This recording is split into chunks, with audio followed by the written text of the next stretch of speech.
আসসালামু আলাইকুম, আমি ফয়েজ আহমেদ। স্বাগত জানাচ্ছি স্বাধীন ৭১ সংবাদে।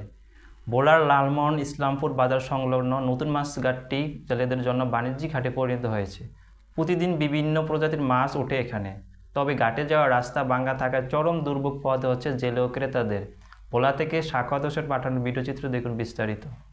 জেলেদের মাছ বিক্রি এবং কেনাবেচার জন্য এটি গুরুত্বপূর্ণ হাট বাজারে পরিণত হয়েছে এই ইসলামপুর। তবে প্রতিদিন এই ঘাটে ইলিশ, চিংড়ি, পাঙ্গাস, রুই, কাতলা সহ নানা ধরনের নদী ও সামুদ্রিক মাছ ওঠে, যা স্থানীয় বাজার ছাড়াও দেশে বিভিন্ন স্থানে সরবরাহ করা হয়।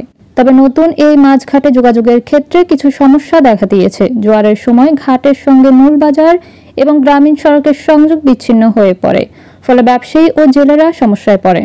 এই সমস্যাটি সমাধানের জন্য মাছ ঘাটের সভাপতি মোহাম্মদ শাহ আলম স্বাধীন ৭১কে জানান, আমি নিজ উদ্যোগে নিয়ে স্থানীয় লোকজন মিলে এই রাস্তাটি মেরামতের কাজ শুরু করেছি।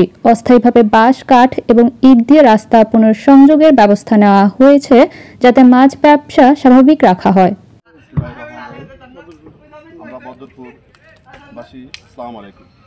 আমাদের এই মাছঘাট ইসলামপুর বাজার, আমরা ইসলামপুর বাজার বিগত দিনে ঐক্যবদ্ধ ছিলাম, এখনও ঐক্যবদ্ধ আছি।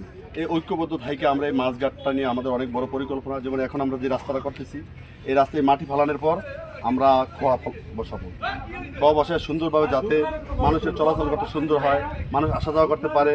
এবং এই মাছঘাট বদরপুর না, লালমোহন থানার ভিতরে যে এই মাছঘাট সবচেয়ে উন্নত ঘাট হিসাবে ইসলামপুর বাজার মৎস্য ব্যবসায়ীরা সবার উদ্যোগে এই মাছঘাট নিয়ে আমরা অনেক বড় উদ্যোগ নিয়েছি। এবং আমাদের মন্ত্রী মহোদয়ের নির্দেশে আমরা এই মাছঘাট করেছি। এখানে আমরা সুন্দরভাবে, সুশৃঙ্খলভাবে আমরা ব্যবসা পরিচালনা করব। আচ্ছা, আপনার ভবিষ্যতে আরো কি কি পরিকল্পনা আছে একটু আমাদের এই মাছঘাট নিয়ে আমাদের ভবিষ্যৎ পরিকল্পনা আছে। এখানে এই ইসলামপুর বাজার বদরপুর কোনো সন্ত্রাস থাকবে না, মাদক ব্যবসায় থাকবে না। আমাদের এই মাছঘাট এবং ইসলামপুর বাজার মাদক ব্যবসার আওতার বাইরে থাকবে।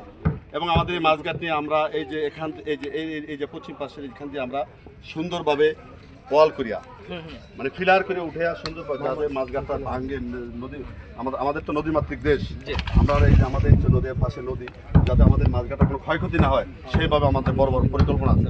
মাননীয় মন্ত্রী মহোদয়ের নির্দেশে আমরা এগুলো করতেছি।